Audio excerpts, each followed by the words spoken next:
మరో భయంకరమైన బైబిల్ ప్రవచనం ఇదే.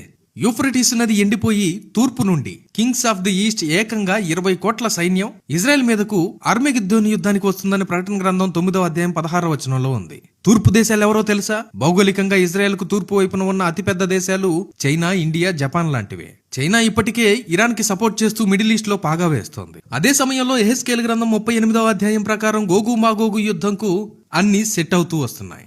యుద్ధంలో రష్యా మాగోగు, ఇరాన్ పారసీక దేశం, టర్కీ తొగర్మా, ఈ 3 దేశాలు ఒకే జట్టుగా మారి ఇజ్రాయెల్ మీదకు దండెత్తి వస్తాయని బైబిల్ చెబుతోంది. ఈ రోజు మనం వార్తల్లో ఏం చూస్తున్నాం?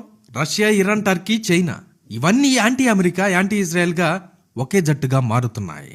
బైబిల్ ఎంత సైంటిఫిక్ గా, ఎంత ఖచ్చితంగా ఈ జియో పాలిటిక్స్ ని 2000 ఏళ్ల క్రితమే చెప్పిందో చూస్తుంటే మతి పోతుంది కదా. My dear brothers and sisters, ఈ అగ్రరాజ్యాల మధ్య జరుగుతున్న ఈ యుద్ధాలు, పవర్ గేమ్స్ చూస్తుంటే మీకేమనిపిస్తోంది?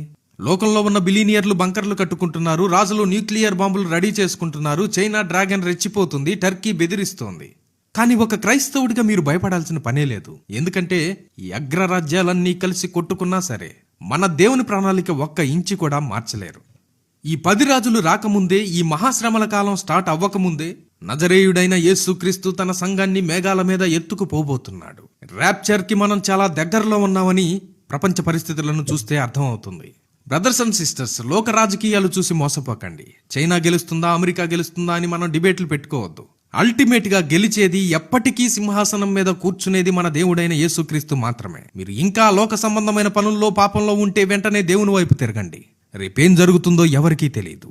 కనుక తప్పకుండా మనమందరం సిద్ధంగా ఉండాల్సిన పరిస్థితుల్లోకి మనం ఎంటర్ అయ్యాం.